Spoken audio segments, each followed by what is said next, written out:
Hello guys, good morning. So welcome back to my YouTube channel. This is Otoboyson. So ngayon guys ay magpapalit tayo ng ilaw ng Suzuki na multicab. So ito yung unit. Ito. So dito yung papalitan natin dahil pundi. So tatanggalin lang natin ito. Madudukot na natin yung connector. So ito guys, napundi siya dahil pronto siya sa basa.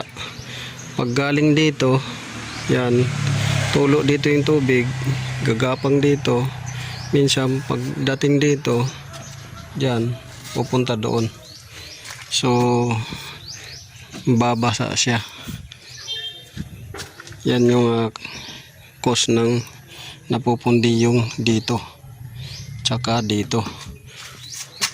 So park light tsaka signal, pero sa headlight hindi yan siya nababasa kasi hindi naman dito gagapang, dito yan gagapang, ganoon rin dito sa kabila. So ngayon dahil wala tayong mabili na dilaw ito, so mahirap hanapin itong dilaw na to na bulb sa signal light. So ang gagawin na lang natin, bili na lang tayo ng kulay puti. Ito kulay puti na bulb.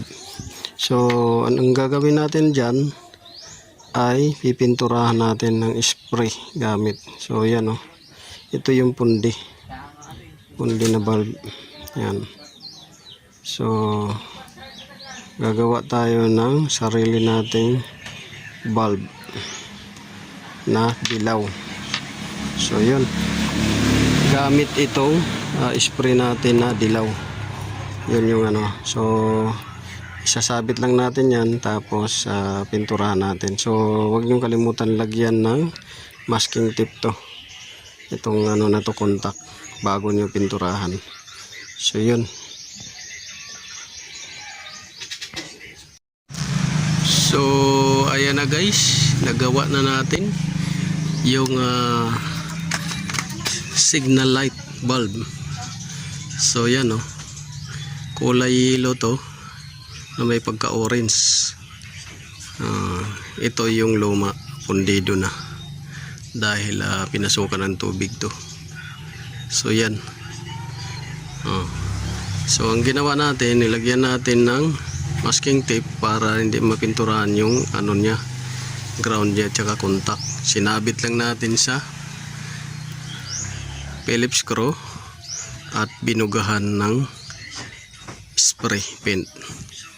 Yan, papatuyuin lang natin yan, at pag natapos yan ay ikakabit na natin. So yun, ganun lang mag diskarte mga pinagbabawal na technique. So ito na guys, ikakabit na natin tuyo na siya. So tatanggalin nyo lang yung isa dito at pwede nyong hawiin na yan, para maikabit to. So ito lang tanggalin nyo dyan. Kung mayroon pa dito, tanggalin ninyo, tapos hawi konti, ikakabit na ninyo to. So yun lang, sundan nyo lang guys. So ayan na guys. Diba? Sobrang liwanag pa. Ayan na yung ginawa natin. So naibalik na natin dito screw. Naibalik na din natin yung mga screw dyan. Pati dito, nakabit na natin yung bulb.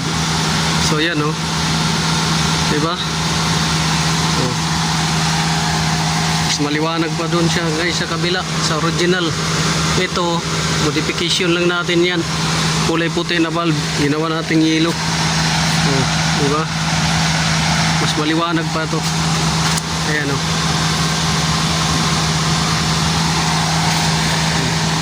yan na. Mahirap kasi hanapin yung dilaw na yan guys, kaya modified na lang tayo ng bulb. So sana nakakuha kayo ng konting kalaman technique dito kay Otoboyson. Maraming salamat. God bless you. Patayin na natin.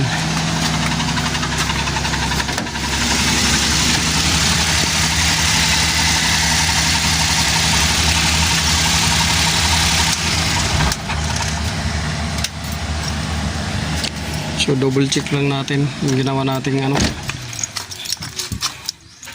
change oil kung mayroong tagas.